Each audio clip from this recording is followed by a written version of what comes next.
Hukuman mati untuk koruptor, Prabowo ledakan bom kebijakan, pejabat panik.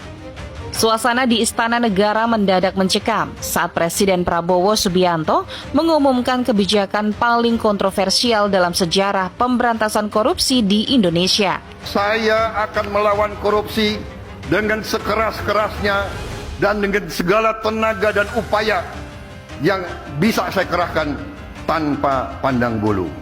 Dengan suara baritonnya yang tegas, ia menyatakan bahwa mulai hari ini, siapapun yang terbukti mencuri uang negara, bahkan hanya Rp1, akan menghadapi hukuman mati.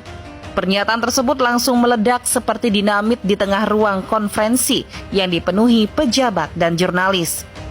Banyak yang awalnya mengira ini hanyalah retorika kampanye yang tak akan pernah terwujud.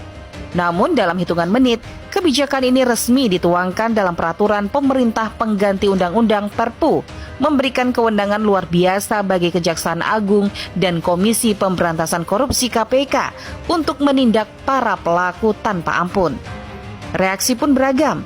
Media sosial meledak dengan dukungan dari masyarakat yang sudah muak dengan korupsi. Namun di sisi lain, banyak pejabat mulai gelisah. Beberapa langsung mengecek ulang laporan keuangan mereka, sementara yang lain bahkan dikabarkan mengalami serangan jantung akibat ketakutan. Di kantor-kantor pemerintahan, suasana berubah drastis. Seorang kepala dinas di Jawa Tengah yang pernah menggelapkan dana operasional sebesar Rp3.750 untuk rapat fiktif mendadak didatangi petugas KPK. Pejabat yang dulu menganggap uang kecil bukan masalah, kini justru bisa berakhir di hadapan regu tembak.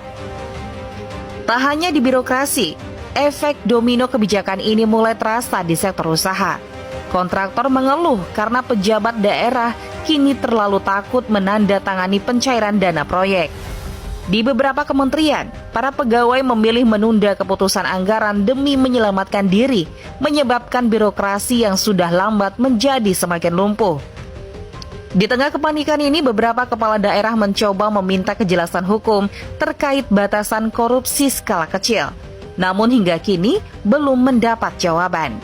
Sementara itu KPK mulai kewalahan menangani ribuan laporan yang masuk, sebagian besar justru berasal dari para pejabat yang ingin menyelamatkan diri dengan menyerahkan kolega mereka sendiri. Indonesia kini memasuki babak baru dalam perang melawan korupsi. Namun, dengan kepanikan yang melumpuhkan pemerintahan dan ketakutan yang meluas di kalangan birokrat.